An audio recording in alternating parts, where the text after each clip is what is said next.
Tony. Hola chicos, ¿cómo están? Bueno, vamos a empezar el ciclo, vamos a empezar el curso que corresponde a nosotros, que es el de literatura. A mí me cuesta mucho llamar a la literatura curso, ya que considero que es en realidad un arte, ¿no? Como lo es la música, la pintura, el teatro, el cine, cualquier manifestación artística que tú tengas ahorita en la cabeza, ¿no? Entonces, es en realidad un arte. Esto es como estudiar historia de la música, historia del teatro, historia de la literatura, ¿ya? Pero las academias, las universidades, los colegios lo han formateado a manera de curso, ¿no? Entonces, vamos a cumplir con ese requisito, pero siempre dejando en claro que estamos frente a una manifestación artística y vamos a aprender sobre ella.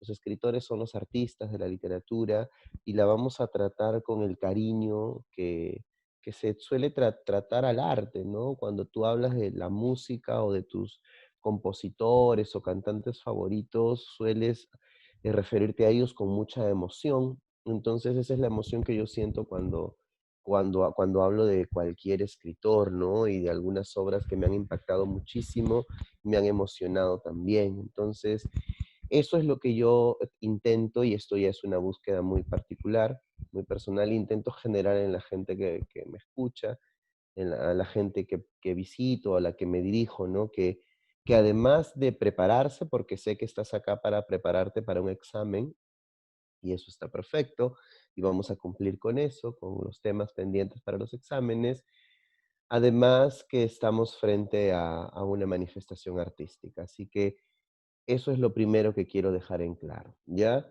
Ahora, es complejo definir a la literatura. Hay muchas definiciones para este arte, ¿no? Una de las definiciones más famosas tal vez y la que suele estar en los libros preuniversitarios es aquella que dice que la literatura es el arte de la palabra.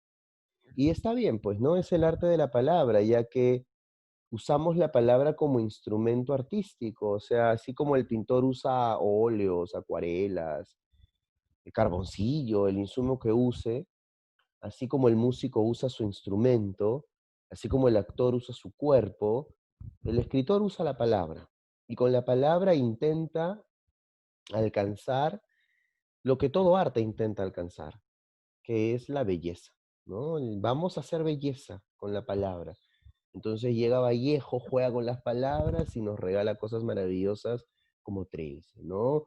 Entonces, no sé, llega Hermann Hesse y nos regala El lobo estepario, que es una historia hecha con palabras, ¿no? Entonces te vas a dar cuenta que el único instrumento que usan los artistas, los escritores, es la palabra. Está bien la definición que los textos citan, ¿no? Que la literatura es el arte de la palabra. Sin embargo, siento que se queda corta, que se queda chica para lo que realmente veo yo significa la literatura, ¿no? Entonces, buscando definiciones, me encontré con ella que te he puesto en la pantalla y que seguramente estás leyendo, ¿no? Que me encanta porque es la mejor definición que yo he encontrado para la literatura. La dijo Juan Carlos Onetti, un escritor uruguayo, ¿ya?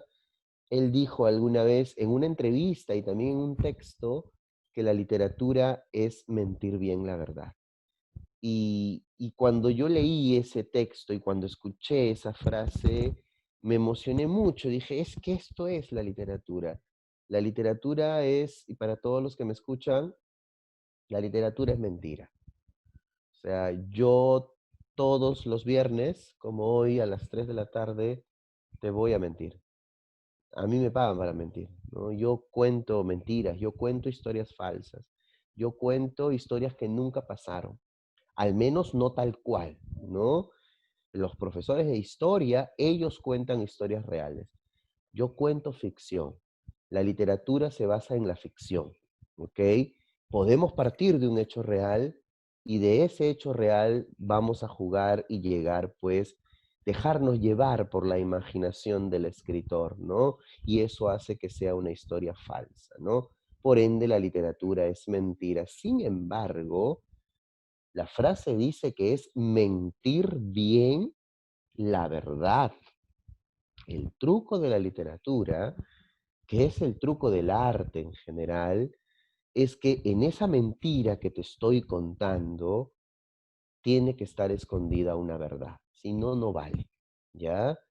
O sea, yo leo La Metamorfosis de Kafka y sé que nunca me voy a despertar yo, Hugo, y me voy a convertir en un insecto, ¿verdad? Pero puede que algún día, si es que no trabajo como en mí mismo como ser humano, puede que algún día me deshumanice, como le pasó a Gregorio Samsa, ¿no? Puede que yo pierda mi sensibilidad y me vuelva un monstruo, como le pasó a ese personaje. Es decir, en esa mentira que creó Kafka en La Metamorfosis, hay una verdad escondida, una verdad que no necesariamente está dicha, pero está ahí. Y tú, lector, atento, inteligente, tienes que aprender a captar. Tú eres muy jovencito, así que estás a tiempo de empezar a aprender a captar esas mentiras que el arte esconde, esas verdades, perdón, que están escondidas dentro de las mentiras del arte, ¿no? O sea, yo veo una película como El Guasón, ¿ya? Imagínate, El Guasón, que yo sé que no existe ese tipo, ese personaje, ¿verdad? Pero qué bien que describe la realidad humana, ¿no? Y cómo la sociedad a veces te empuja a cometer ciertos excesos debido pues a la marginación o a las desigualdades sociales que hay. Eso no lo dice tal cual la película, pero yo lo puedo ver claramente, ¿verdad? Puedo hacer esa lectura. Entonces, recojo esa verdad escondida dentro de la mentira que es la película, ¿no? Eso es el arte, eso es la literatura. Y a partir de hoy espero que lo veas así. Un texto literario es una mentira que cuenta una verdad, ¿ya? Y trata tú de encontrar esa verdad. Emma Bovary, el personaje principal de Madame Bovary, no existió, no es real, es un invento de Flaubert. Pero mujeres infieles, y perdóname, hay muchas, como hombres también, ¿no? Pero en este caso el personaje es mujer, ¿no?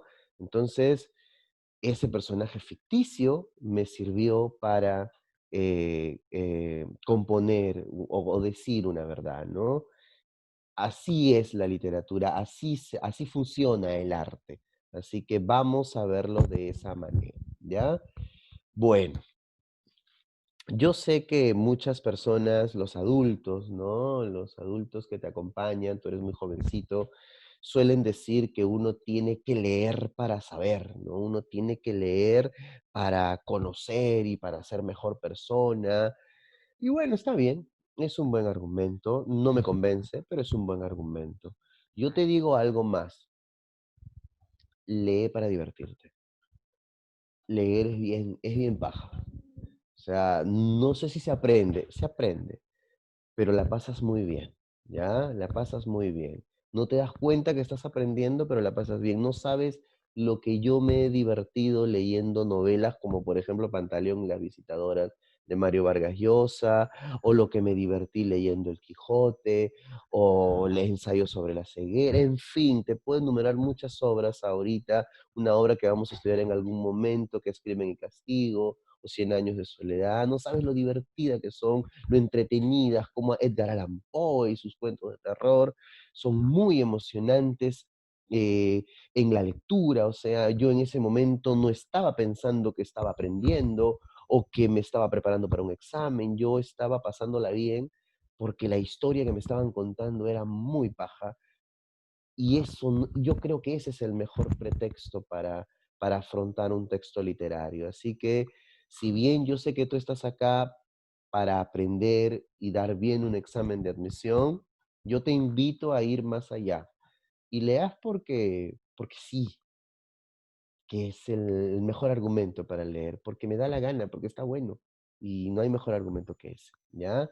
Bueno, el curso de literatura, ahora le llamo curso porque así lo vamos a tratar en este formato de academia, lo vamos a dividir en varios bloques, ¿ya? Hoy día voy a hacer el primer bloque. Este primer bloque se le conoce como teoría literaria, ¿ok? Teoría literaria. La teoría literaria es la parte más tediosa de la literatura. Yo cuando estudié literatura no sabía que existía la teoría literaria. Yo estudio porque me gustaba leer, porque me gustaba que me cuenten historias, me gustaba pasarla bien. Pero de repente encuentro a la teoría literaria que consiste en analizar todo muchísimo, encontrar los lenguajes o los mensajes escondidos, ¿no? Leer entre líneas, ¿no? En algunos casos ir más allá del texto y compararlo con el contexto histórico en que se creó el texto o en el que vivió el autor. Entonces, además que hay que definir, clasificar estilos, métricas, y es un rollazo, ¿ya? Muy complejo y muy aburrido, ¿eh? Felizmente para ti, que no vas a estudiar literatura, no sé, tal vez por ahí hay alguno, dudo porque es raro, ¿no? Es más, no te lo recomiendo. No, sí lo recomiendo, lo vas a pasar muy bien, pero te vas a morir de hambre, ¿ya? Pero para ti, que no vas a estudiar literatura, la teoría literaria se acaba hoy día, en esta clase. Y solamente son dos temas, ¿ya? Los géneros literarios y las figuras literarias. Nada más. Y son dos temas muy fáciles y sencillos de aprender, que en una tarde, ya después de escuchar la clase, sentándote tú, lo aprendes muy bien, ¿no? Entonces, géneros y figuras literarias y se acabó la teoría literaria. Y todo lo que resta hasta terminar el curso, hasta terminar el ciclo, es la historia de la literatura. Vamos a estudiar la historia de la literatura. Ahora, esta historia la vamos a separar, ¿ok? Vamos primero a hablar de la literatura universal, ¿no?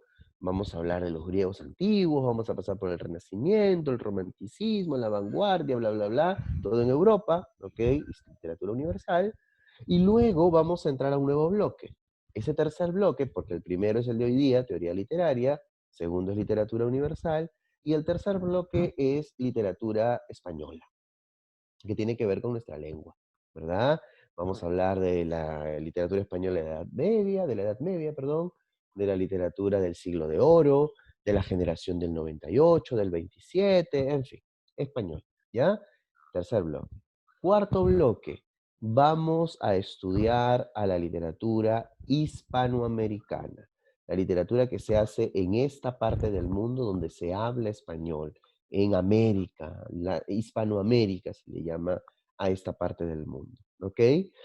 Y terminamos con nuestra literatura, que es la literatura peruana, ¿ok? Gran literatura la nuestra, ¿ah? Y no lo digo porque seamos peruanos, a mí me llega eso, ¿no? Lo digo porque realmente es así. Tenemos escritores maravillosos como Eguren, que me encanta, Valdelomar, Ricardo Palma, que es uno de los escritores que más me ha hecho reír, por Dios, el gran Vallejo universal, que yo le llamo Dios, Vargas Llosa, que ha ganado todos los premios que existen, creo, incluso el Nobel, ¿no? En fin, Bryce, Ribeiro, que es un gran cuentista, tenemos una gran literatura. Entonces, hay bloques muy marcaditos de cómo vamos a llevar las riendas de este curso, ¿ya? Hoy, como te dije, vamos a empezar con teoría literaria, géneros y figuras literarias, y vamos entonces, ¿no? Empecemos ya con la teoría literaria. No te olvides nunca de esa frase que está en la pantalla, ¿eh? Bueno, la teoría literaria es, como he puesto en la pantalla, una disciplina que nos ayuda a estudiar a la literatura, a analizarla mejor, le da un orden, ¿ya? A ver, ¿cómo funciona esto? Un escritor es caótico. Los escritores suelen ser caóticos, ¿ya? O sea, no sé, un día dicen, voy a escribir un poema, y se ponen a escribir un poema, ¿no? Y bacán, le salió paja el poema. Entonces viene el crítico, el que estudia la teoría literaria, él sí es ordenado, y dice, ah, mira, escritor desordenado, has escrito poesía, genial, esto va en el género lírico, ordena eso, ¿no?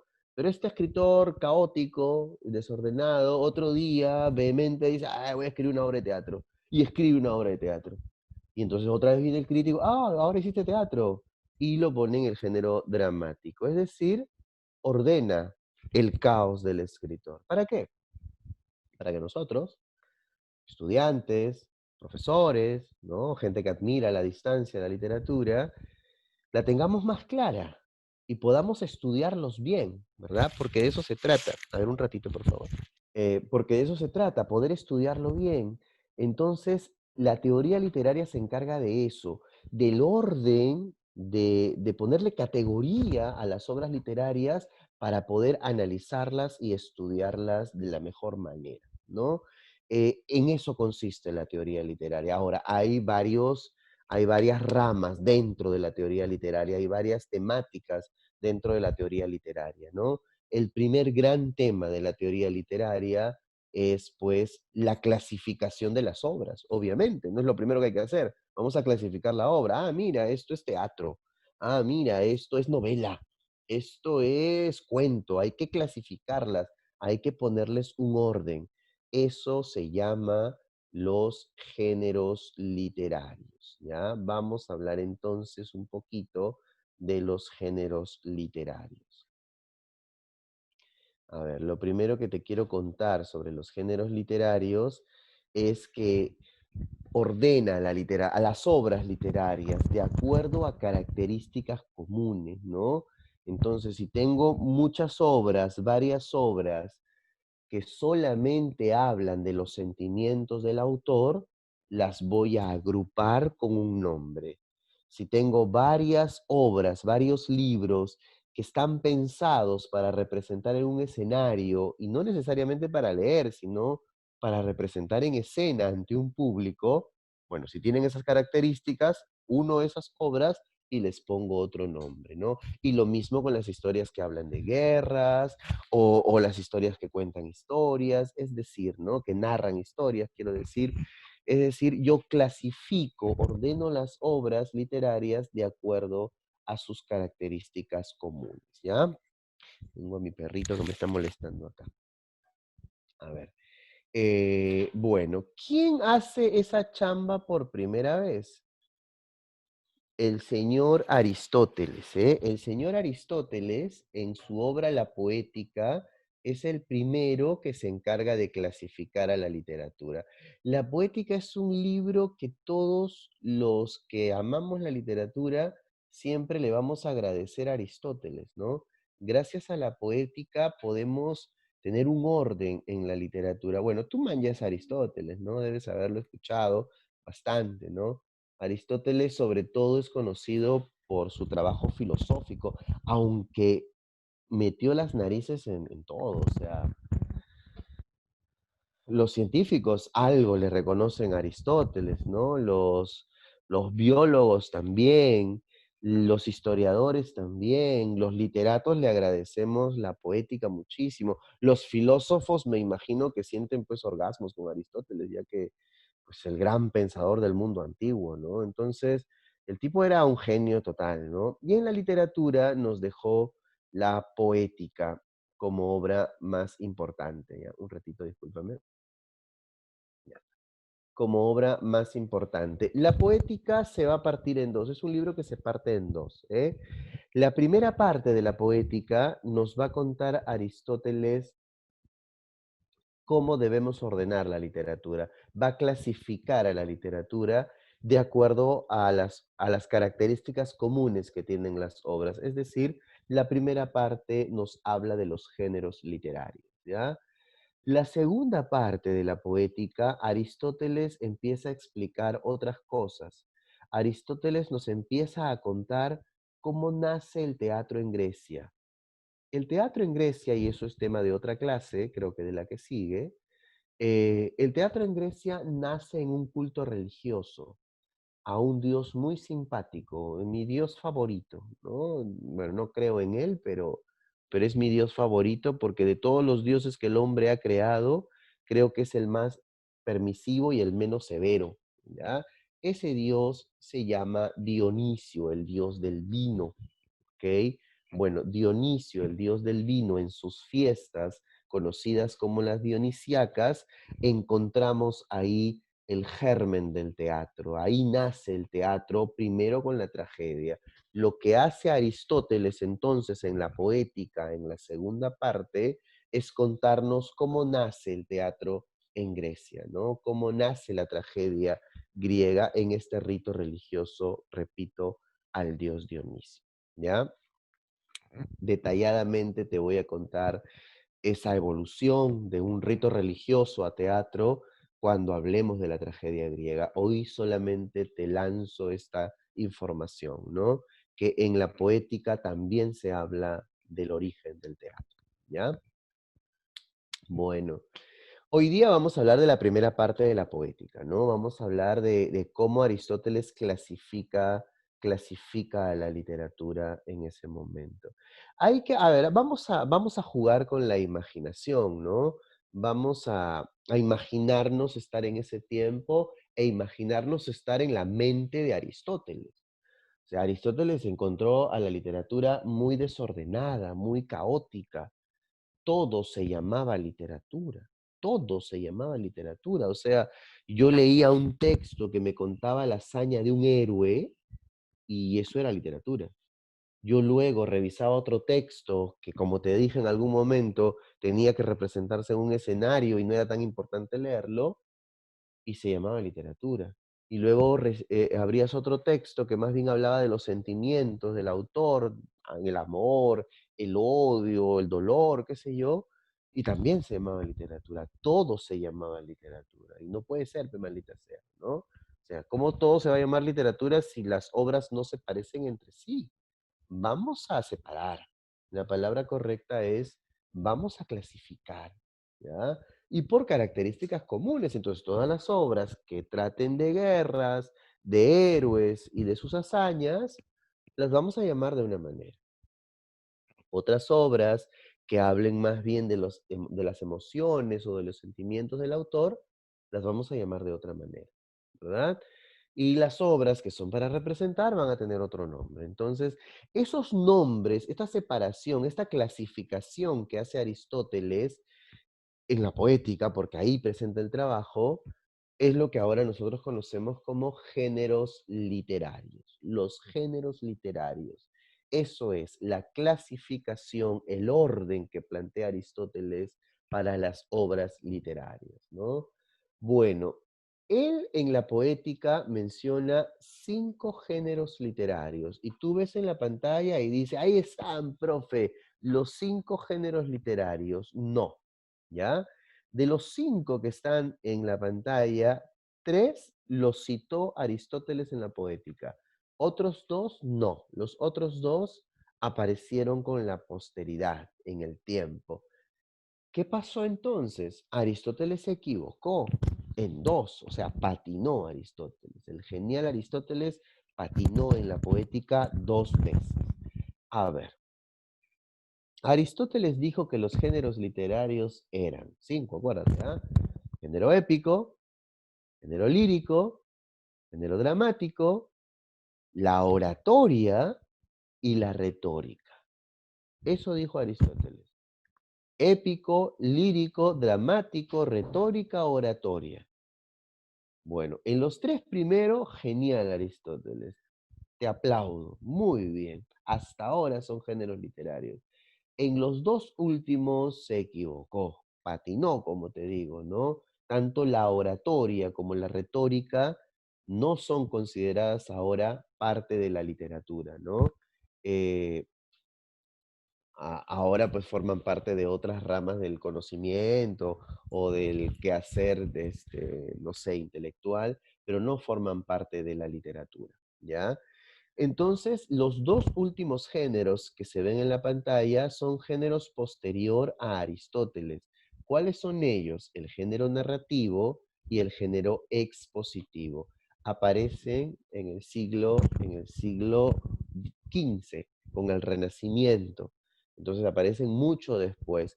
Por ende, en los libros y en cualquier libro de literatura, de teoría literaria, se separa, pues. Los 3 primeros son llamados, el épico, lírico y dramático, son llamados géneros clásicos o aristotélicos.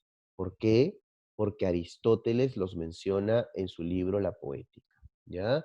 Y los 2 últimos géneros, el narrativo y el expositivo, son llamados géneros modernos, aunque de modernos tienen poco, porque son del siglo XV y estamos en el XXI, así que tan modernos no son, pero como son posterior a los clásicos, son llamados así, ¿ya? Ahora, va a depender mucho de la universidad a la que postules, ¿ok? Si tú postulas a cualquier universidad del Perú donde se tome el curso de literatura en el examen de admisión, excepto San Marcos, todo lo demás sí, excepto San Marcos, bueno, son 5 géneros, los 5 géneros que ves en la pantalla. En cambio, si postulas a San Marcos, el tema cambia.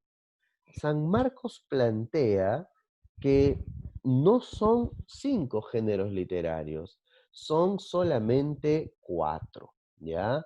San Marcos junta al género épico que está en la pizarra con el género narrativo. Lo suele llamar género épico narrativo, ¿ok? Para los sanmarquinos, el género narrativo es una secuela del género épico. Es lo mismo, ¿no? Dice, se cuenta historias, ¿ya? Bueno, en la Universidad San Marcos se hace esa salvedad. Hubo una pregunta hace algunos años donde apareció esto. Decían, ¿a qué género pertenece el cuento Los gallinazos sin plumas de Julio Ramón Ribeiro? Cuento. Entonces, tú al toque, cuento está dentro del género narrativo, pero no estaba el género narrativo como clave. Sí estaba el género épico. Bueno, épico había que marcar, porque para San Marcos, repito, el género épico y el género narrativo son lo mismo. ¿Ok? Entonces, los gallinazos sin plumas pertenece al género épico narrativo. ¿Ya? Para todas las demás universidades son los 5 géneros que están ahorita en la pantalla. Vamos a definir cada género, ¿ok? A ver, empecemos con el género épico. Un ratito, ¿ya? Diablos.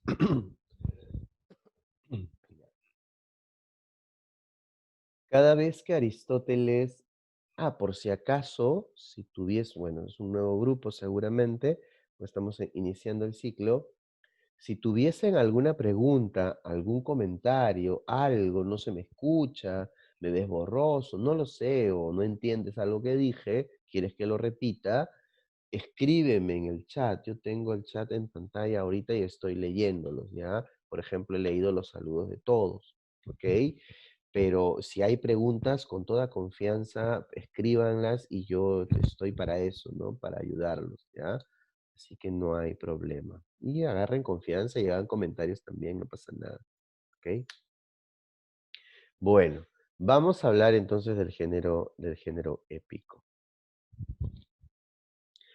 Cuando Aristóteles se encontró con historias que hablaban de guerras, de héroes y las hazañas de estos héroes en esas guerras, Aristóteles les llamó a esas historias épicas, ¿ya? ¿Qué es el género épico entonces? Historias de guerras, héroes y las hazañas, perdón, de estos héroes, ¿no? Ahora, como todo género literario, y eso te vas a dar cuenta a medida que vayan pasando las diapositivas, como todo género literario, el género épico tiene subgéneros. También se les llama especies, ¿ok?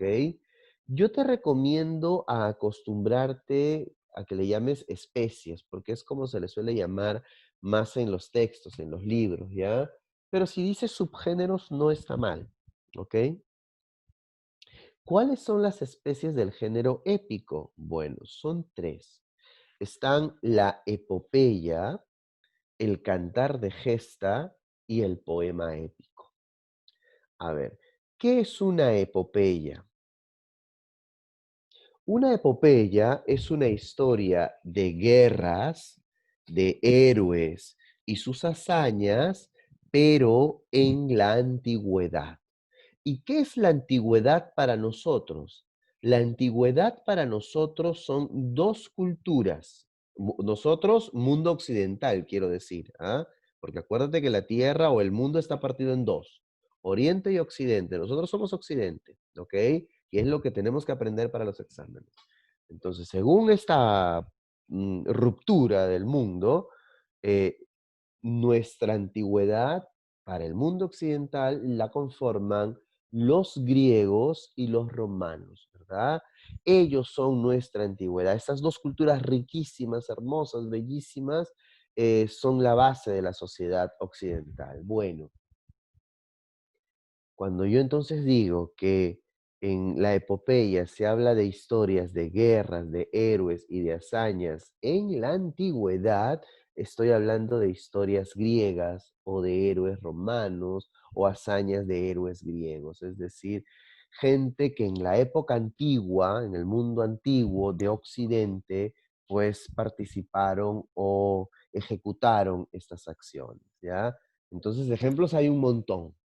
Está desde Aquiles, ¿no? Participando en la famosa guerra de Troya, hasta Odiseo tratando de regresar a Ítaca. Son aventuras que él está viviendo tratando de volver pues a su pueblo, ¿ya?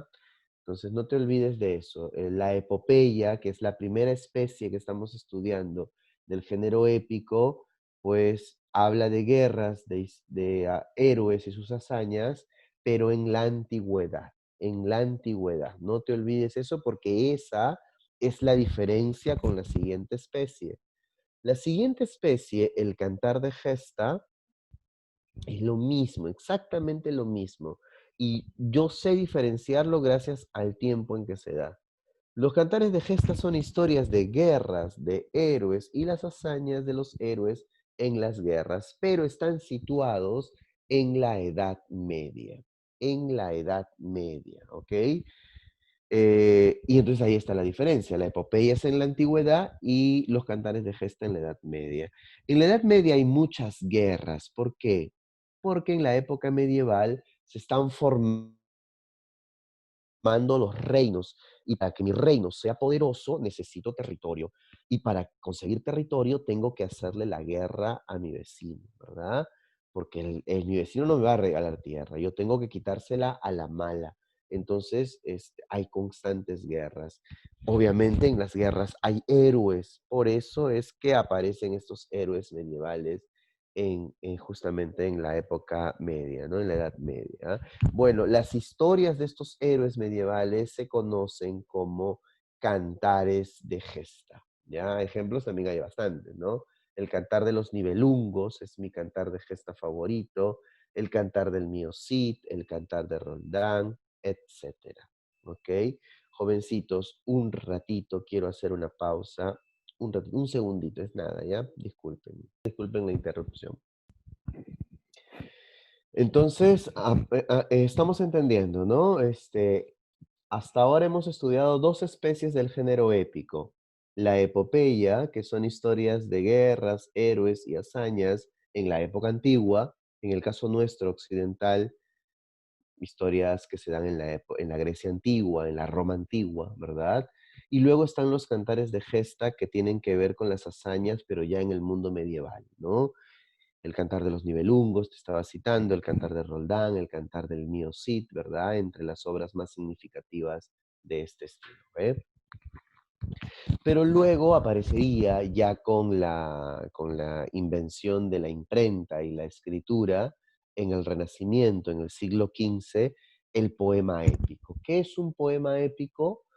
Un poema épico es una historia de hazañas, pero ya está escrita de manera más culta, ¿verdad? ¿Por qué? A ver, te cuento un poquito para que me entiendas.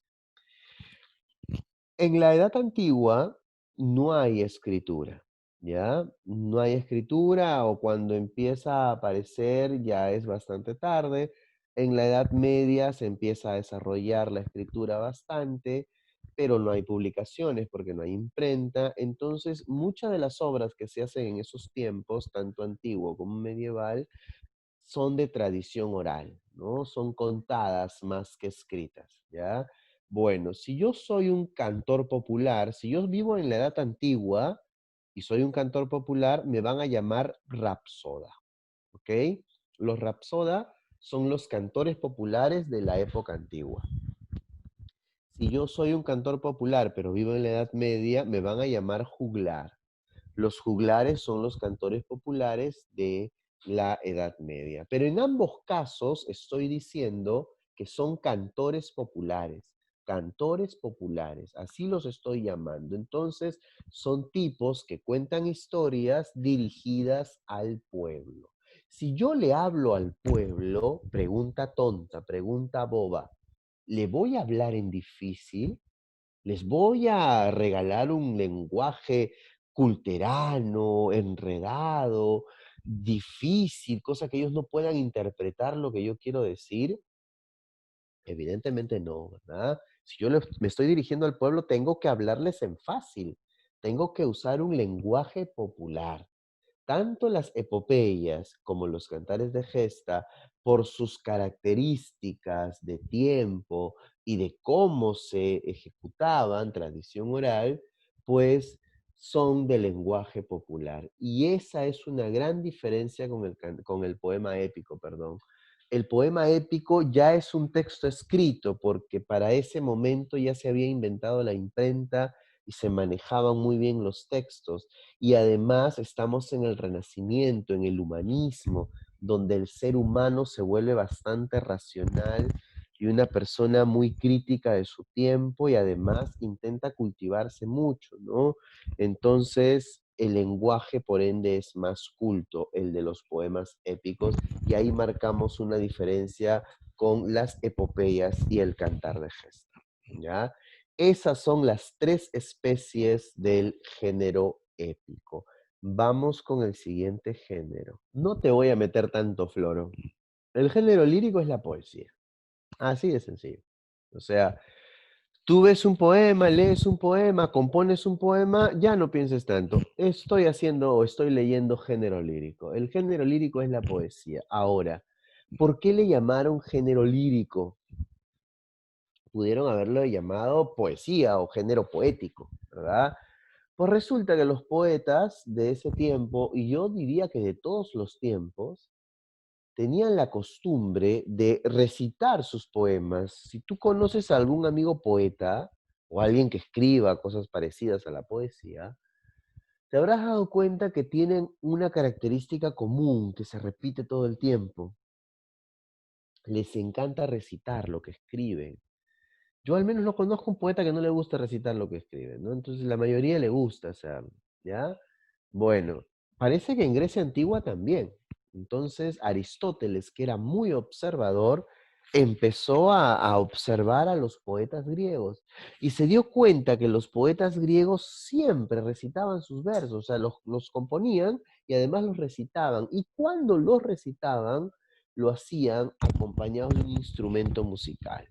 Ese instrumento se llama la lira, ¿no? Que yo he puesto ahí en la pantalla en gráficos, ¿eh? Lira.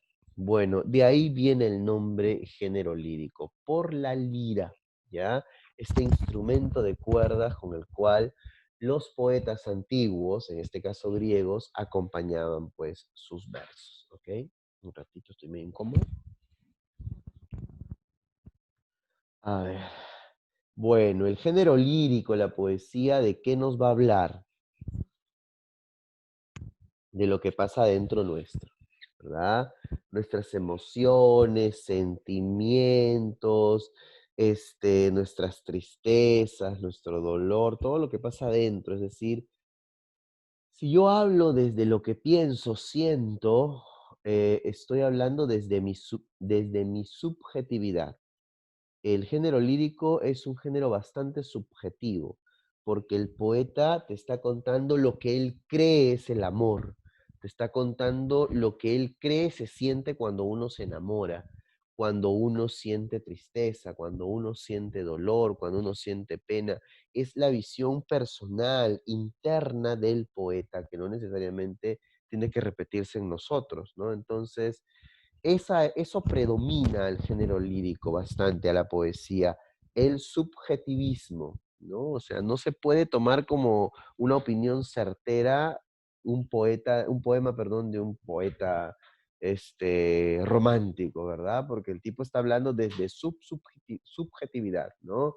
Desde su mundo interior. Bueno, el género lírico, como todos los géneros que existen, te estaba diciendo hace un ratito, eh, tiene varias especies. El género lírico debe ser el que más especies tiene, ¿ah? Ahí te he puesto algunas yo. Está la oda, la elegía, la égloga, el madrigal, el epigrama y la epístola. Vamos a definir cada una de ellas, ¿ya? A ver, empecemos primero con la oda. ¿Qué son las odas? Las odas son poemas de admiración, de alabanza o de entusiasmo a alguien o a algo, ¿ok? Bueno, hay muchas odas a Dios, por ejemplo. Dios es digno de alabanza. Por ejemplo, en la Biblia hay un libro llamado Los Salmos, escrito por David. Bueno, ese libro está lleno de odas, ¿no? Todas son en alabanza al Dios cristiano, ¿ok? Eh, Vas a encontrar odas a los héroes de la patria. Los héroes de la patria son dignos de admiración, ¿no? También odas a la bandera, en fin, oda a cualquier cosa que pueda ser admirable, ¿ya? Sin embargo, hubo escritores que empezaron a jugar con las odas, como por ejemplo Pablo Neruda. Pablo Neruda escribe un poema con el título Oda a una cebolla. Y ahí sí todo se fue al diablo, porque Oda a una cebolla, o sea, te acabo de decir que las odas son poemas de admiración, de alabanza y de entusiasmo, y es una cebolla. O sea, ¿cómo se puede admirar, alabar una cebolla? ¿Y sabes qué es lo triste de este poema? Que está bien bonito. A mí me gusta Oda a la cebolla y me da rabia que me guste porque es una cebolla, maldita sea, ¿no? Entonces, es paja porque Neruda juega a tratar a la cebolla como una rosa. Habla de sus pétalos transparentes de cristal. Además, es como, como una rosa, ¿no? Que guarda ese jugo del rocío de la mañana. Es muy bonito lo que hace Pablo Neruda en Oda a la cebolla, pero es una cebolla. Entonces lo que genera ahí es que se abra pues el concepto, ¿no? Y ahora se dice que las odas son poemas de admiración, de alabanza, de entusiasmo a alguien o a algo, ¿ok? Eso es gracias a Pablo Neruda y su famosa Oda a la cebolla, ¿ya? Ay, muchachos, perdónenme, tengo acá un problema en casa. Repito un segundo. La Oda, entonces, espero que haya quedado claro, ¿ya? Poemas de admiración, de entusiasmo o de alabanza a alguien o a algo. Así que vale hacerle oda a cualquier cosa. Con tal que haya admiración y entusiasmo, ya se cumple con el requisito para ser llamado el poema oda. ¿Ok? La elegía, uy, ahí sí me pongo un poco triste, porque mi experiencia con la elegía es muy, muy fuerte, ¿no? Bueno, me imagino que es muy parecido, bueno, no parecido, pero al menos en el inicio contigo, ¿no? No sé cuándo escuchaste la palabra elegía por primera vez, pero yo la escuché en el cole, con mi profesor de comunicación. Yo soy de un colegio estatal y a mí no me enseñaban literatura separado de lenguaje o de verbal, a mí me enseñaban todo el paquete junto que se llamaba comunicación. Y mi profesor casi nunca hacía clase. Cuando hacía clase era raro y entonces un día se le ocurrió hacer clase y justo nos dictó sobre la elegía, porque él no explicaba, él dictaba tal cual, o sea, leía lo que teníamos que escribir en el cuaderno, ¿ya? Y una vez nos dijo, a ver muchachos, pongan ahí elegía. Y todos pusimos elegía. Punto y guión. Y todos punto y guión. Genial. Y dijo, copien, las elegías son poemas de dolor. Y todos, las elegías son poemas de dolor, ¿no? Entonces, cerró el libro que estaba leyendo y se fue. Y nos dejó ahí. Y entonces no explicó. Entonces, si a ti te hacen eso, tú escribes, son poemas de dolor, y nunca más piensas en el tema, porque no te explicaron, o sea, ni siquiera prestaste atención, ¿no? ese recuerdo lo tengo yo en la cabeza, pero además recuerdo cuando una elegía me escupió todo su dolor. Esta experiencia que te conté hace un ratito fue fácil a los 14 años, ¿no? En el colegio. A los 17, yo tuve la mala suerte de cuando tenía 15 años perder a un hermano. Mi hermano falleció de cáncer, ¿ya? Pablito se llamaba. Yo tenía 15 y él tenía 11 años, ¿ok? Y bueno, a los 17 años yo estaba sin hacer nada un día acá en casa, estaba en la sala de mi casa, y bueno, busqué, no tenía nada que hacer, entonces busqué en la biblioteca a ver qué había y me encontré, tenía 17, ¿ah? Me encontré con el libro Los Heraldos Negros de César Vallejo, que ahí andaba en la biblioteca, ¿no? Entonces, como es un libro de poesía, no lo tengo que leer en orden, ¿verdad? Los libros de poesía, los poemarios, no se leen desde la primera página hasta el final. Bueno, se puede hacer, pero no es necesario. Yo lo abrí por cualquier parte, ¿no? Así que abrí el libro en cualquier parte y se abrió justo en un poema que se llama A mi hermano Miguel, ¿ok? No sé si sabes algo de Vallejo, César Vallejo, el autor de Los Heraldos Negros, y de Miguel, pero se le murió su hermano Miguel a él, ¿no? Entonces, en ese poema, mi hermano Miguel, él está con su hermano en Santiago de Chuco, su provincia natal, y están jugando a las escondidas en Santiago de Chuco, que Santiago de Chuco es muy parecido a cualquier pueblo serrano, a pesar que está en la libertad, tiene todas las características de pueblito de la sierra, ¿no? Y están jugando a las escondidas, mira qué rico jugar a las escondidas en la sierra, ¿no? Tanto lugar para esconderse, tan hermoso. Se están jugando a las escondidas y de repente en el poema su hermano Miguel se esconde y no sale. Y lo loco es que el poema sigue y Miguel no sale. Y yo estaba leyendo y el poema avanzaba y Miguel no salía. Y de repente ya está terminando el poema porque tú ves, ¿no? Que quedan pocas líneas y Miguel no sale. Y ya está terminando, faltan algunas cuantas líneas y César, el poeta, dice, y así termina, hermano, apúrate en salir, puede angustiarse mamá. Y termina el poema. Y termina el poema. Y yo me acuerdo que cuando terminó el poema me quedé con la sensación, "¡Ah! No va a salir, se escondió en la muerte". Y además me quedé con la sensación de entendí, porque yo no entendía los poemas, porque los poemas no siempre están escritos de manera sencilla, ¿verdad? A veces están en sentido figurado y metafóricamente, pero entendí, dije, nadie me lo tiene que explicar, no va a salir, se escondió en la muerte. Y además entendí lo que era una elegía, no pude evitar recordar a mi profe, ¿no? Y esto es una elegía, es un poema de dolor verdadero, yo había pasado una experiencia similar, y entonces encontrarme con alguien que lo cuenta mejor que yo, porque sabe jugar con las palabras mejor que yo, lo que yo mismo había sentido, eso me emocionó mucho, ¿no? Y recordé al profesor que me había dicho que las elegías son poemas de dolor, pero yo nunca pensé que tanto. ¿Ya? Así que me emocionó, me conmovió mucho leer esa elegía de César Vallejo a mi hermano Miguel. Espero que ahora tú no te olvides más, ¿no? Por lo que te acabo de explicar, no te olvides, ¿ya? Las elegías son poemas de dolor, dolor profundo del ser humano. ¿Y cuál es el peor dolor que experimenta el ser humano? Perder a un ser querido en la muerte. Así que las mejores elegías que tú vas a poder leer, y es lo que me ha pasado, son aquellos poemas donde estamos hablando de alguien que ya no está con nosotros, de alguien que se murió. Ya, no sé, Coplas a la muerte de su padre, de Jorge Manrique, por ejemplo, es un libro elegíaco, ¿no? Sin embargo, también, y esto lo quiero subrayar, no solamente hay elegías que hablan del dolor de perder a alguien en la muerte. Hay elegías que hablan del dolor de perder un amor, porque perder un amor también duele, ¿verdad? Tú lo sabes, ¿no? Entonces,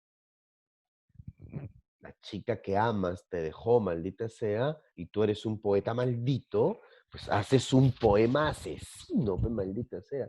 Ese poema también es una elegía, porque hay dolor de por medio. Con tal que haya dolor, ya cumplió con el requisito para ser llamado, pues, elegía, ¿ok? En este aspecto de elegía por el amor, destaca en nuestra poesía peruana Carlos Augusto Salaverry. Carlos Augusto Salaverry tiene un libro completamente elegíaco, se llama Cartas a un ángel, donde lamenta haber perdido a Ismena Torres, su gran amor, y de ese libro, de ese poemario, destaca a su vez Acuérdate de mí, un poema muy bonito, pero muy triste al mismo tiempo, y es que es una elegía, ¿ya? Espero que no te olvides entonces lo que significa elegía y qué clase de poesía es, ¿ok? Perdón.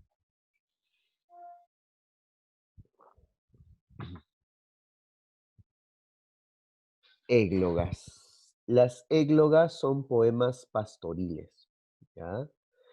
Tres características tiene que tener cualquier égloga. Tres características. Primero, tienen que hablar de amor. Ese es el tema más importante de una égloga. Todas las églogas tienen que hablar de amor. Tiene que ser el tema más importante, el principal. Luego, ese amor tiene que ser desarrollado por pastores. O sea, los protagonistas de ese amor son siempre los pastores. Y como son pastores los protagonistas de ese amor, estos pastores tienen que vivir en el campo. La naturaleza acompaña entonces a las églogas.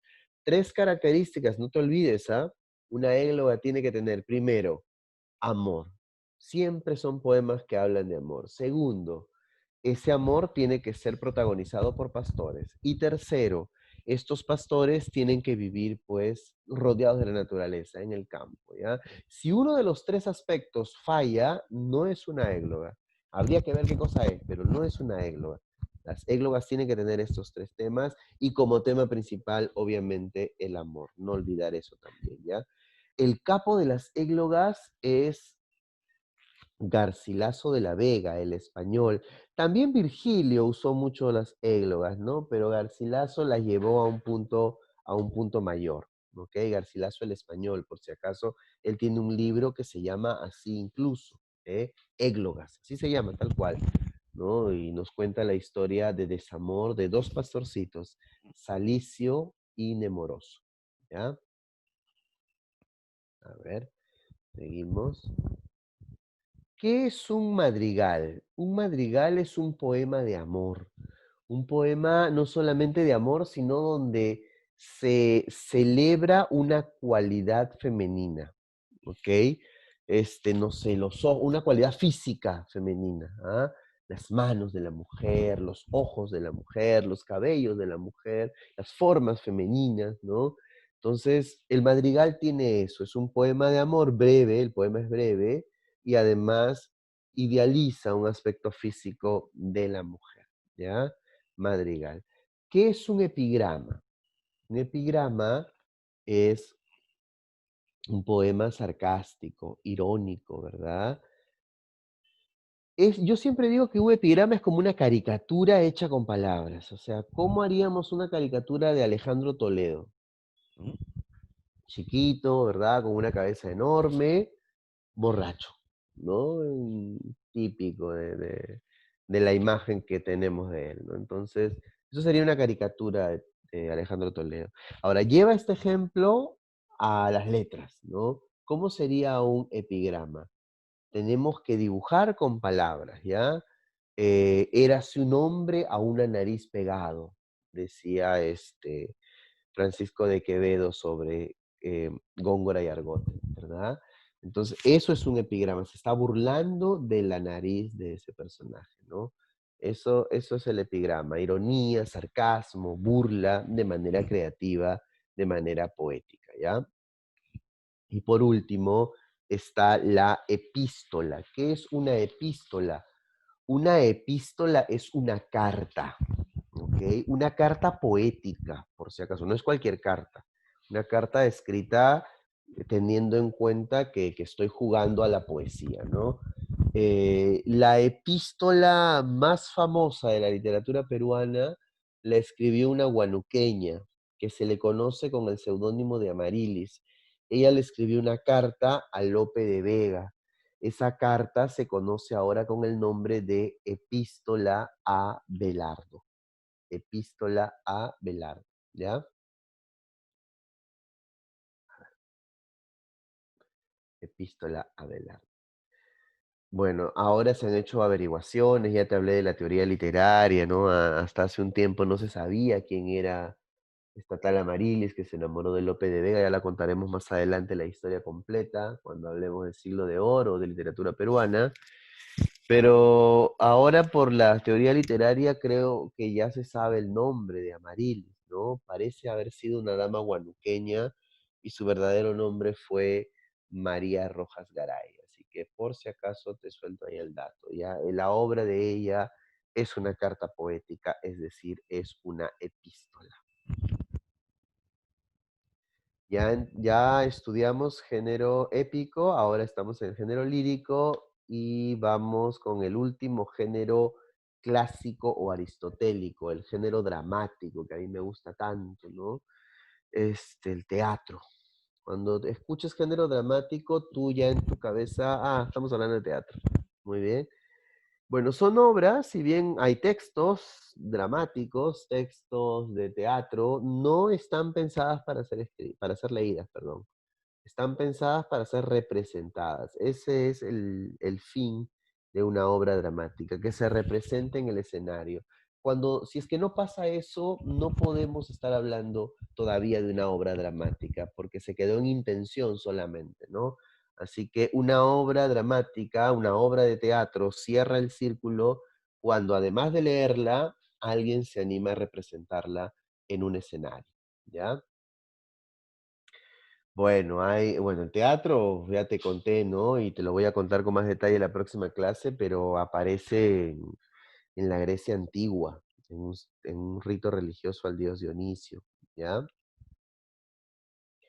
Hay varias especies teatrales. Yo ahí te he puesto tres que son las más importantes y que siempre vienen en las preguntas del examen, pero hay más, ¿no? Están los autosacramentales, está el sainete, en fin, ya la opereta, en fin. Pero las tres importantes son las que están ahí. La tragedia, la comedia y el drama, ¿ok? La tragedia son historias de teatros donde el final suele ser funesto, o sea, hay muertes de por medio, les va mal a los personajes. El ejemplo más claro es la tragedia Edipo Rey, ¿verdad? En la antigua Grecia, o si no, Romeo y Julieta en la época renacentista, o Hamlet, ¿verdad? Donde a los personajes les va mal, hay un fatalismo de por medio, ¿no? Son finales funestos, llenos de muerte en su mayoría, ¿ya? Así son las tragedias. Las inventan los griegos, pero ahí nomás, al ratito, aparece pues la comedia, ¿ya? Aparece la comedia. Las comedias son todo lo contrario. Son historias también de teatro, pero con creatividad jocosa, ¿no? Hay una intención del autor de hacernos reír y los finales suelen ser finales pues felices, ¿ya? A los protagonistas les va bien y ahí rompen y marcan una diferencia con las tragedias. Un ratito, disculpa. Tragedia y comedia. Luego vendría el señor Lope de Vega. Esto, la comedia y la tragedia nos las dejaron los griegos, ¿ok?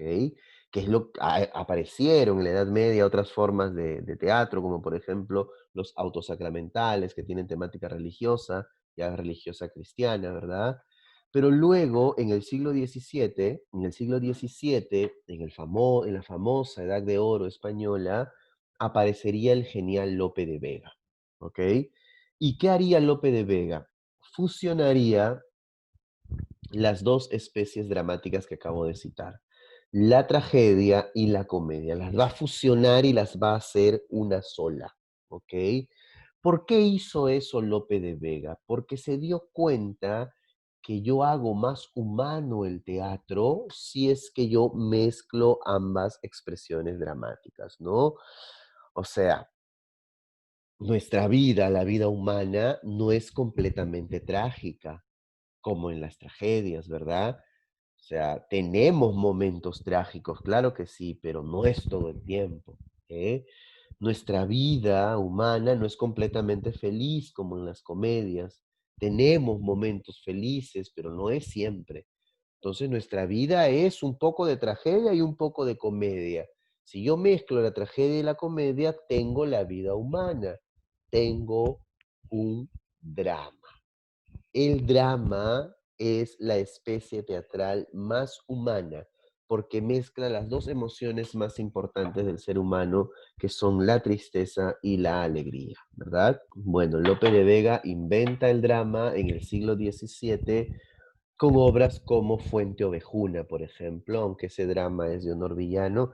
Y si te das cuenta, si analizas un poquito, el drama hace tiempo se salió de la literatura y está en todos lados, o sea, está en el cine, está en, bueno, el teatro siempre estuvo, está en la televisión, ¿verdad? Con las telenovelas, ¿no? O sea, creo que las películas que más nos gustan son las películas que juegan con esas dos emociones, ¿no? La tragedia y la comedia, es decir, son dramas, ¿ya? Donde los dos polos de los sentimientos humanos se van a entremezclar, ¿no? Y eso es gracias a Lope de Vega. Ya hablaremos también en algún momento del gran Lope de Vega. A ver, ejemplos de tragedia. Edipo Rey en el mundo clásico, Hamlet en el mundo renacentista. Ejemplos de comedia, las abejas en el mundo clásico y el avaro en el mundo neoclásico. Ejemplos de drama, Fuenteovejuna, de hecho tiene que estar, ¿verdad? Y en fin, ¿no? Un montón de obras que luego casi todas las obras de teatro que van a venir después son consideradas dramas porque hay esta polaridad de emociones siempre, ¿ya? Género narrativo. Te estaba diciendo que tienes que aprender a diferenciar el género, o sea, si te vas a San Marcos, tienes que aprender a juntar ambos géneros, ¿no? Y llamarlo género épico narrativo, porque según la Universidad de San Marcos, el género narrativo es solamente deriva del género épico, porque en ambos se cuentan relatos, ¿no? Se cuentan historias, aunque en el género épico las historias tienen que ver con las guerras y las hazañas. Igual, son historias y el género narrativo siempre ha contado eso, historias, ¿no? Así que para San Marcos, repito, es lo mismo, ¿ya? Yo lo estoy enseñando separado por si es que van a cualquier otra universidad, pero siempre hago el hincapié en eso, ¿ok? Bueno, el género narrativo son relatos, ¿no? Que se van a contar y el autor para eso utiliza cualquiera de sus especies. La especie más famosa del género narrativo es la novela, ¿verdad? La novela tiene como característica principal su extensión. Son historias muy extensas, muy largas, ¿no? Y como son extensas, le permite al escritor jugar con muchos personajes y muchas situaciones también, ¿no? Las novelas, además, deben ser actualmente la especie narrativa más importante, más está de moda, ¿no? O sea, bueno, la literatura no está de moda porque las personas no leen mucho, pero entre los que leen, lo que más se lee es la novela, ¿no? O sea, no sé, piensa en cualquier libro actual y estoy seguro que es una novela. O sea, 50 sombras de Grey es una novela, mala, pero es una novela. Crepúsculo es una novela, Bajo la misma estrella es una novela, Harry Potter son novelas, El Señor de los Anillos son novelas, ¿no? Entonces, novelas es lo que más se hace en literatura actualmente, pero no hay que descuidar al cuento. El cuento tiene las mismas características de la novela, solamente varía en la extensión. Los cuentos son muy breves. O sea, yo he leído cuentos, es más, mi cuento favorito tiene una página. Se llama La Casa de Asterión. Y de verdad no es una hoja, es una página. ¿Ya? Y nada, pues el escritor no puede jugar con muchos personajes, tiene que situarse en uno, en dos máximo, y tiene que contar una acción determinada, porque no le da la extensión. Entonces, la diferencia es esa, la extensión de la historia. La novela es una historia muy extensa, muy larga, y el cuento más bien es breve, es pequeño, ¿ya? Bueno, también están los mitos y las leyendas, ¿no? Los mitos y las leyendas. Antes, en la antigüedad, no había ciencia, entonces la manera más fácil y yo creo que sabia de encontrar respuestas a la humanidad, al universo, era mediante las historias, ¿no? Entonces yo no entendía cómo es que existe el amor, cómo es que existe el mar, cómo es que hay guerras. Ah, empiezo a crear dioses. Hay una diosa del amor, está Poseidón, está la guerra, el dios de la guerra, ¿verdad? Es decir, yo juego con eso para, o sea, creo mitos para entender mi realidad. Me meto a una cueva y resulta que yo hablo y después de unos segundos escucho mi voz que regresa, ¿no? No entiendo por qué pasa, no hay ciencia, ¿cómo explico eso? Me invento una leyenda, la leyenda de Eco, ¿verdad? Esta ninfa que termina convertida en cueva porque le falló a los dioses y ella es la que te contesta cada vez que tú hablas y escuchas tu eco, ¿verdad? Entonces, eh, los mitos y las leyendas que pertenecen al género narrativo aparecen con ese fin, el fin de contestar, ¿no?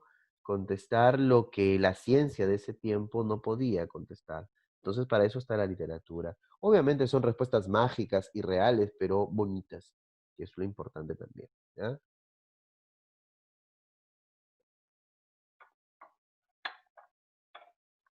Flor. Sí, Flor. Sí, ¿por qué sí, Flor? No entendí. Pero bueno, bienvenida, Flor. Ya me explicarás. Ya, te recomiendo leer una novela. Quiero dejar una recomendación. Ensayo sobre la ceguera. Búscala, está muy interesante, te puede gustar bastante. Ojalá, ojalá la busques. De José Saramago. Una buena novela. Andreita me hace una pregunta. ¿Qué paja tu pregunta? Me encantó, porque me olvidé de decirlo y me has hecho acordar. Los mitos y las leyendas son muy parecidos, casi idénticos. Podría decir que mellizos, gemelos, pero no son lo mismo, ¿ya? Ambos van a contarte historias, ambos van a contar mucho de verdad y mucho de ficción también, pero la diferencia está en el objeto o el tema que van a abordar. Las leyendas hablan de temas más cercanos a nosotros, ¿ok? Más terrenos, si quieres llamarle, ¿no? Los mitos, en cambio, hablan de cosas mucho más grandes. Ejemplo, mejor para que me entiendas. Si yo te quiero contar, acuérdate que los mitos y las leyendas aparecen porque no puedo contestar ciertas cosas, entonces me invento historias, ¿ya? Entonces yo no sé cómo se fundó el Imperio Incaico. Bacán. Me invento la leyenda de Manco Cápac y Mama Ocllo saliendo del lago Titicaca. Esa leyenda de qué nos habla de cómo se fundó un imperio, algo que podría ser cercano a nosotros, ¿verdad? En cambio, si yo te cuento el mito de Huiracocha o de Bichama, estoy hablando de mitos y leyendas peruanos, ¿no? Que son dos dioses, Huiracocha y Bichama, ya eso es mito.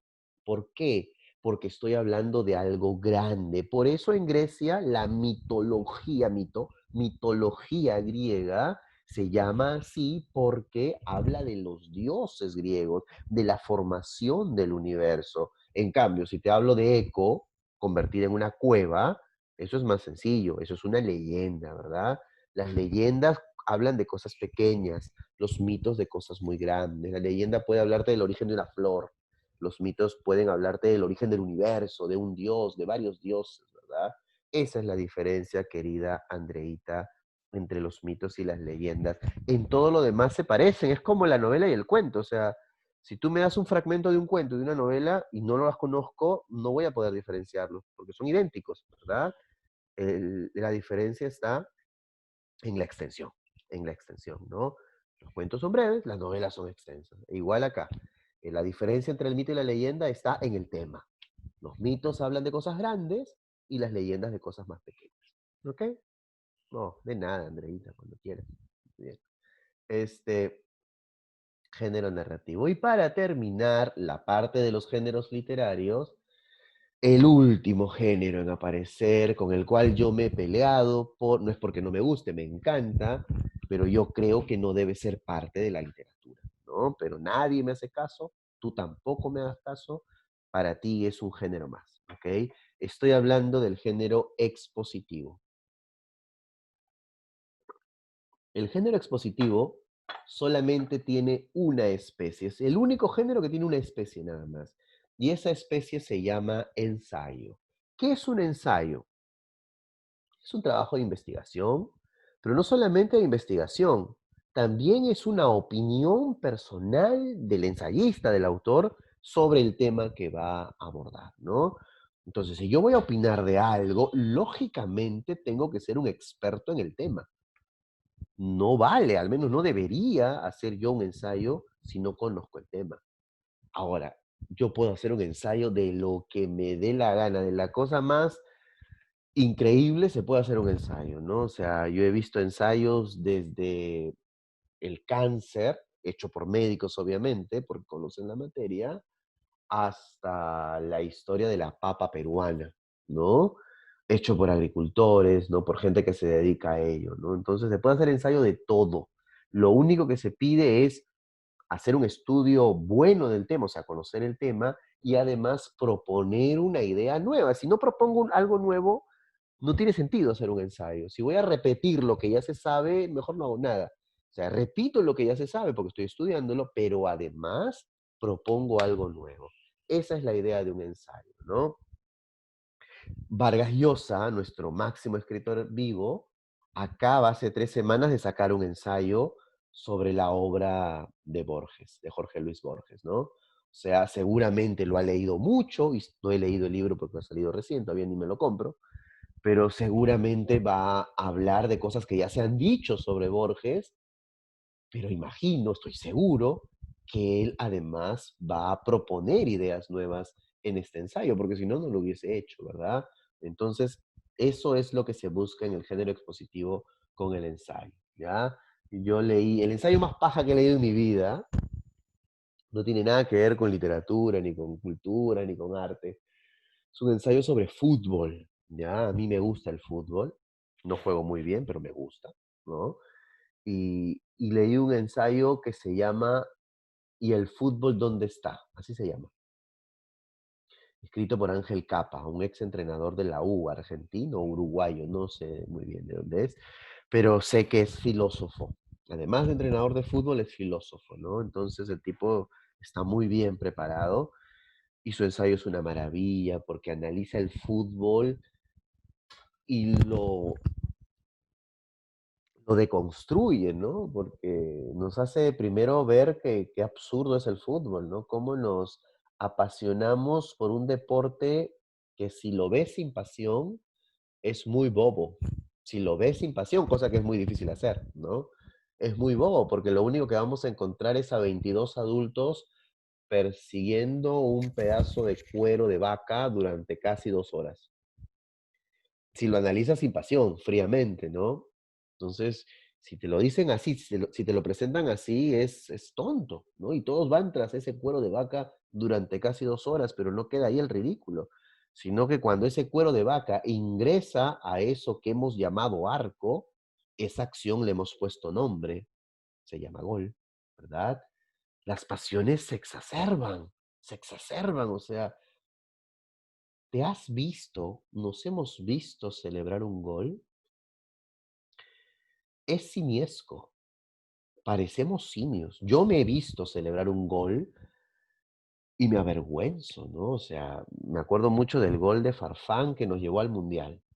Yo he saltado como un simio, mi hijo ha venido a abrazarme, ha agarrado a mi hijo, lo he tirado al suelo, casi lo mato, maldita sea, ¿no?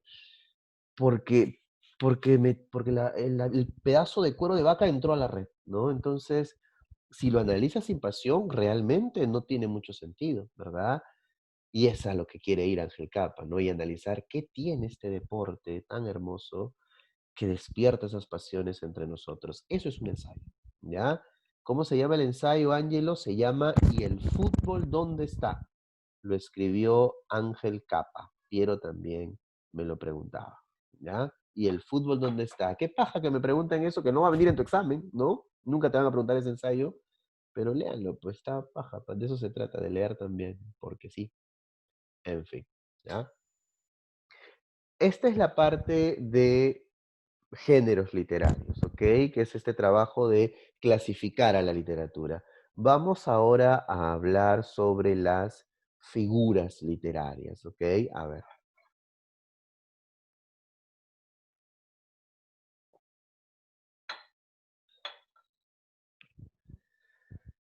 Las figuras literarias son adornos que el escritor va a usar para decorar su texto. ¿Por qué el escritor quiere decorar su texto? El escritor sabe que no puede escribir como yo o como tú, porque si él escribe como nosotros, no tiene mérito ser escritor. Cualquiera podría hacerlo, ¿verdad? Él sabe que tiene que escribir diferente. Él sabe que tiene que decorar su texto, ¿ok? Y para decorarlo va a usar a las figuras literarias, ¿ya? Lo loco de las figuras literarias es que hace muchos años, siglos tal vez, se salieron de la literatura y se vinieron a vivir con nosotros en nuestro día a día. Y las usamos sin darnos cuenta, pero las usamos todo el tiempo, ¿ah? Yo estoy seguro que en algún momento tu mamá o tu papá te ha dicho, oye, te he dicho 1.000.000 de veces que dejes de estar tanto tiempo en tu celular. 1.000.000 de veces. Tu mamá es poeta, maldita sea. Te acaba de regalar un verso, una figura literaria, que ya después te voy a explicar cómo se llama, ¿no? Entonces, todo el tiempo. Una vez me acuerdo que yo estaba en una academia, estaba bajando las escaleras de la academia, y una chica le decía a otra, y yo de casualidad escuché la conversación, y le dijo a su amiga, uy, no sabes, se le cayó la mentira. Y yo escuché esa frase y dije, qué paja para mi clase, maldita sea, porque yo ando por la vida recogiendo material para mis clases, ¿ya? Entonces, se le cayó la mentira.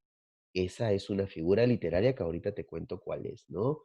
Hay una figura literaria que todos, sin excepción, hemos usado. Cuando juega la selección peruana o cuando juega tu equipo favorito, Alianza, U, Cristal, Muni, Boys, no sé, ¿ya?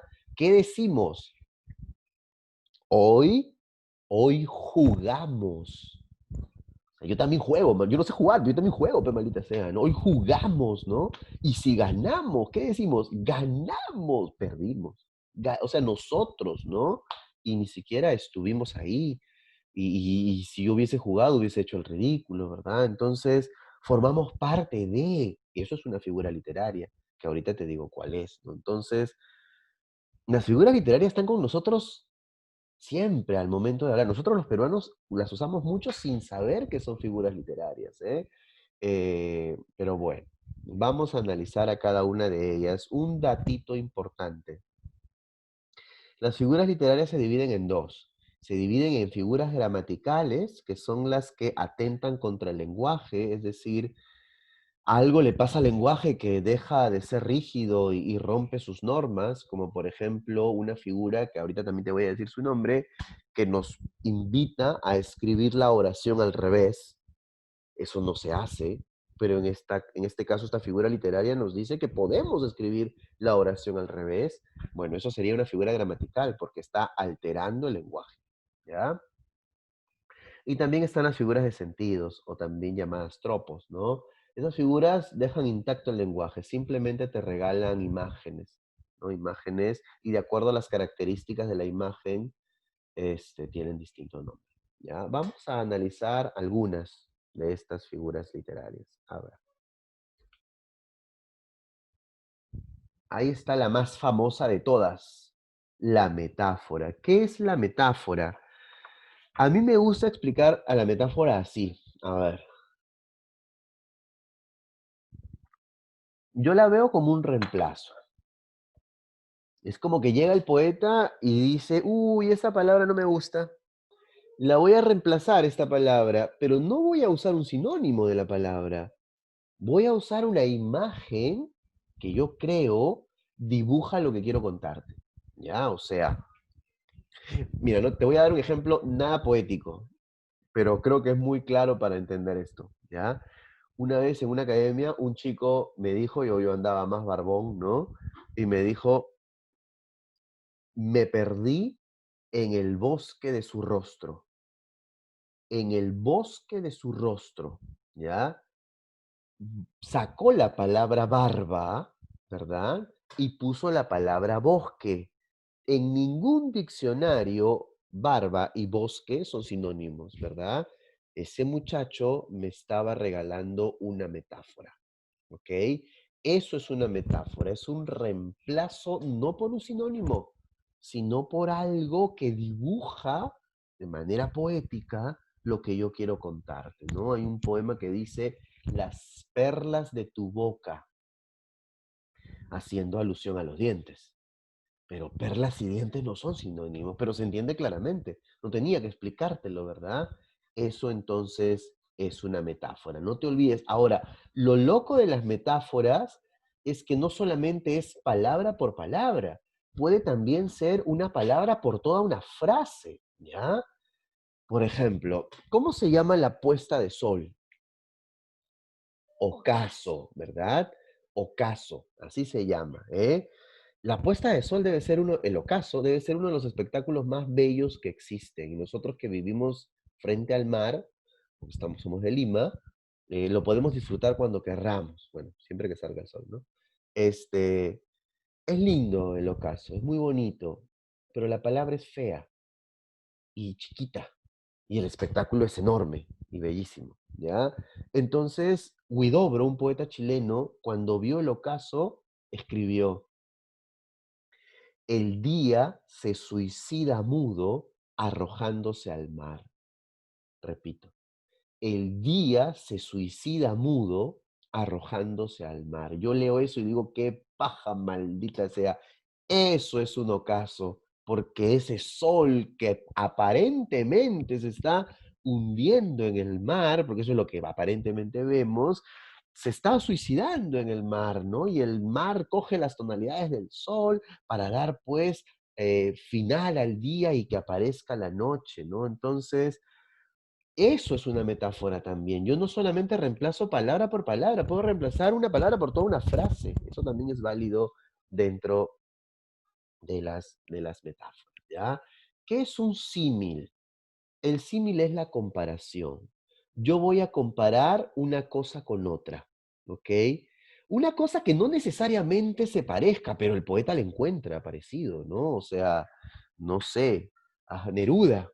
Neruda tiene un verso que dice, a la chica que le gusta en el poema 15, eres como la noche, callada y constelada. Está comparando a la chica que le gusta con la noche. Eres como la noche. Ese cómo es importante subrayarlo, porque si tú encuentras el conector como, ya no te hagas muchas preguntas. Estás frente a un símil, porque ese conector, ese nexo como, se usa para comparar siempre, ¿no?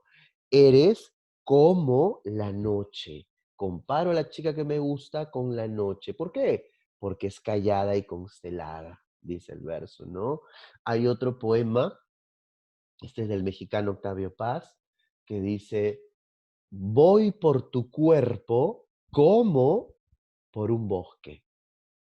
Repito, voy por tu cuerpo como, por favor, ese como es importante, por un bosque. Es el acto sexual, obviamente, ¿no? Ya lo entendiste. Está comparando el recorrer un cuerpo femenino con recorrer un bosque. Ahora, ¿qué similitud puede haber? No pienses en que la chica es peluda, maldita sea, ¿ya? Por favor, todo menos eso, ¿ya? No sé, pues piensa tú, porque lo bonito de la poesía es que uno puede jugar con ella, ¿no? Entonces, los bosques son peligrosos, las chicas también. Los bosques son misteriosos, las chicas también, ¿no? Entonces tú juegas igual, ¿no? Porque la poesía nos permite hacer eso, ¿ya? Pero hay una comparación de por medio, que es lo que quiero subrayar para identificar el símil. Hipérbole. ¿Qué es una hipérbole? La exageración de la realidad. Yo exagero la realidad. ¿Te acuerdas que te dije hace un ratito tu mamá diciéndote, te he dicho 1.000.000 de veces que dejes el celular? 1.000.000 de veces. Es imposible que te haya dicho 1.000.000 de veces. Te lo ha dicho varias, pero no 1.000.000. Estoy exagerando la realidad para hacerte notar algo, ¿no? Entonces, la exageración de la realidad se conoce como hipérbole, ¿eh?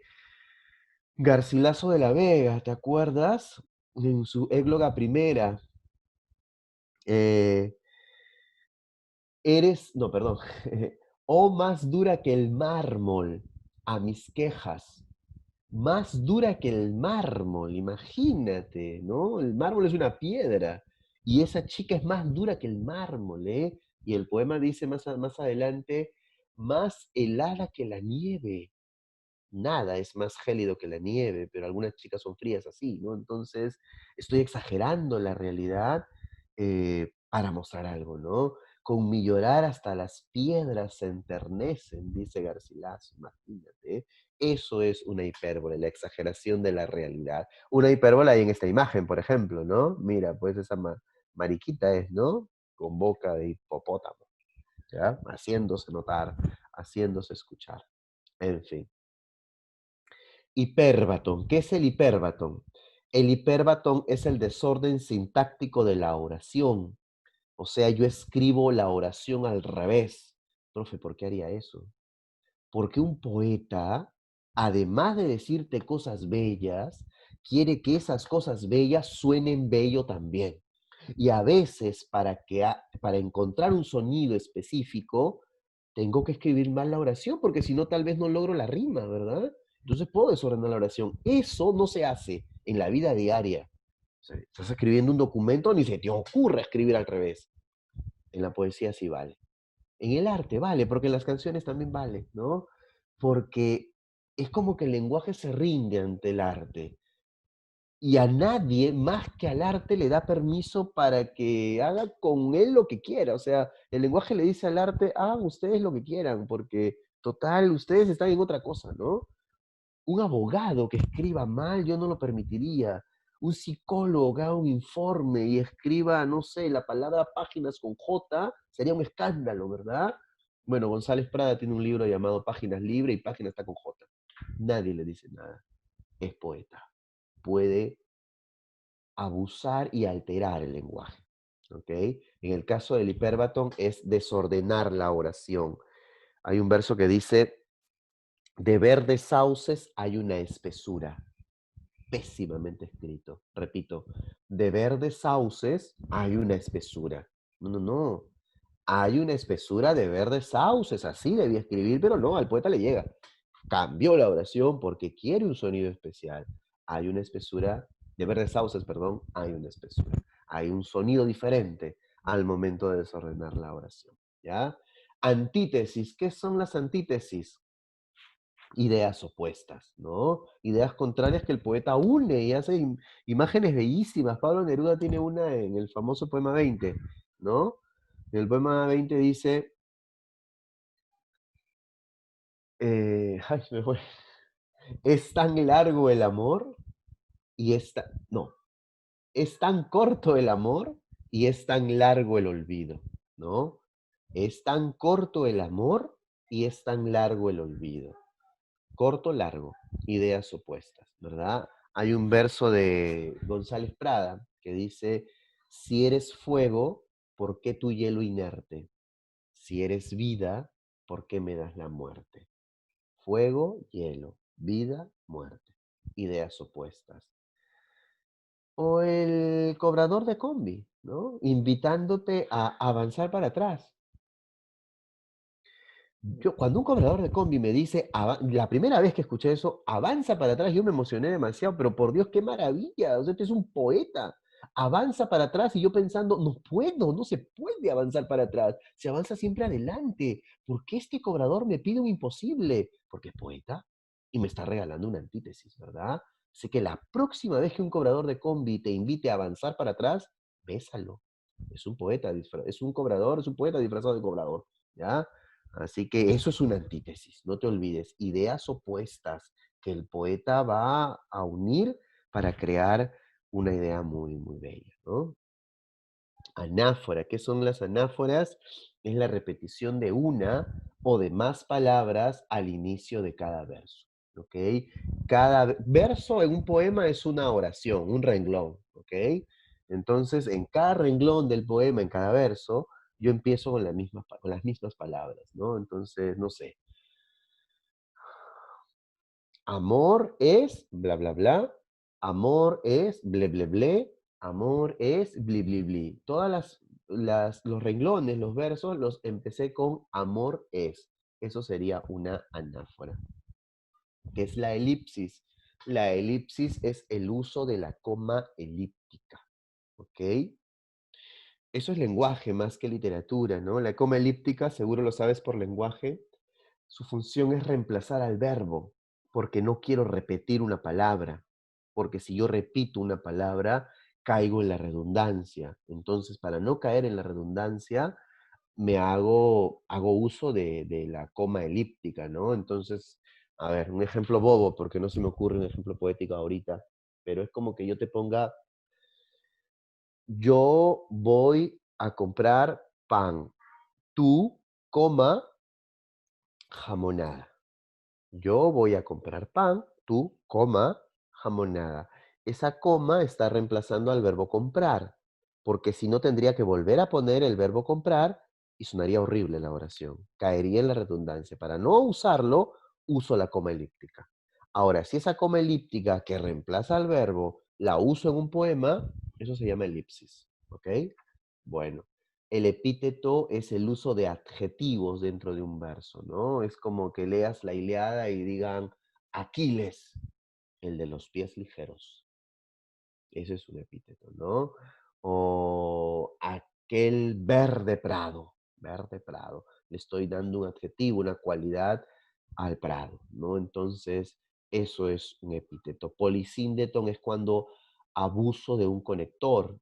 Uso varios conectores. Poli es varios, ¿verdad? Varios conectores. No sé, me gustan tus ojos y tus labios, y tus cabellos, y tus manos, y tu piel, profe, tanto coma, profe, hace rato, ¿no? Bueno, estoy abusando de un conector. Eso no es, está mal, pero en poesía es permitido, ¿no? Eso se llama polisíndeto, ¿ya?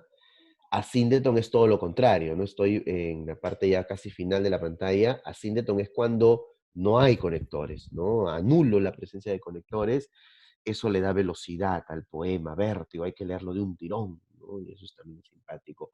Pleonasmo es cuando yo redundo. Total, profe, ¿no que no se podía redundar? Bueno, en poesía sí, ¿ah? En literatura sí se puede redundar. Hay una figura que te lo permite, el pleonasmo. Entonces, en la vida diaria tú no puedes decir hay que bajar abajo, porque se van a burlar de ti. Te van a decir cosas como, ay, a ver, baja arriba, ¿no? Clásico. Pero en poesía sí. En poesía tú puedes subir arriba. En poesía puedes bajar abajo. En poesía puedes salir afuera, puedes entrar adentro, puedes volar por los aires. Se puede, la redundancia está permitida. El pleonasmo te ayuda, ¿no? Te permite redundar. Entonces, ¿qué es el pleonasmo? La redundancia permitida, ¿ya? Y por último, la prosopopeya. La prosopopeya, no es por último, tengo uno más en la cabeza que ahorita te digo. La prosopopeya es darle cualidades humanas a cosas que no son humanas, ¿no? O sea, es como que tú me digas, profe, no sabe, el sol me abrazó. Bueno, estás dándole una cualidad humana a algo que no es humano, ¿no? La ciudad me sonríe. Prosopopeya. En algunos libros no le llaman prosopopeya, le llaman personificación.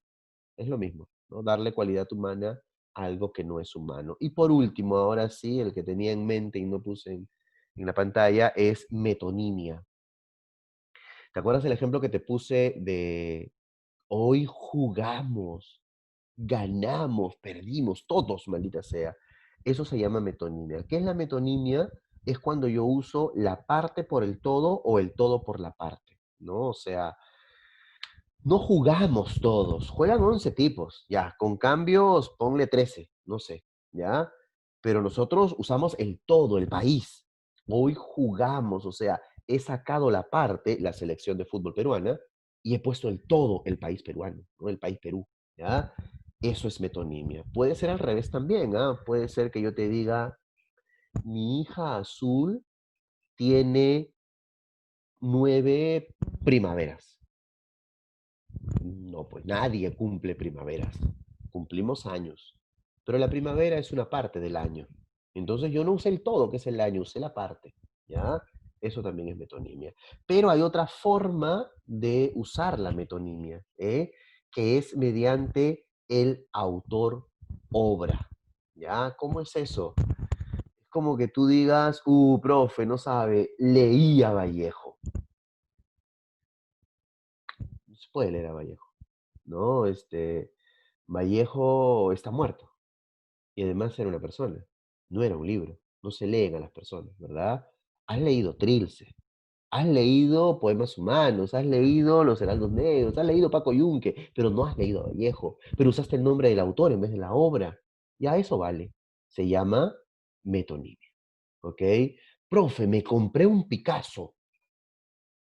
No hablo de un Pico grande, estoy hablando de Pablo Picasso, ¿ya? El pintor español. Me compré un Picasso. No te compraste a Pablo Picasso, que está muerto y nunca estuvo en venta, ¿ya? Te compraste un cuadro de Pablo Picasso. No sé qué te habrás comprado, Las señoritas de Aviñón, no sé. Pero no usaste el nombre de la obra, usaste el nombre del autor. Eso es metonimia, ¿ok? Onomatopeya, Andreita, bueno, eso no es una figura literaria, o podría ser, ¿no? Eso es, con palabras, describir un sonido, ¿ok? Un ejemplo claro de ello podría ser lo que pasó con este movimiento llamado el boom hispanoamericano, ¿no? O sea, ¿qué es boom?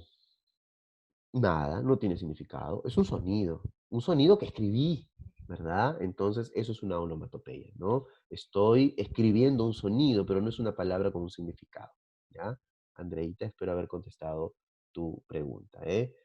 Muchachos, niños, queridos, muchas gracias por la atención.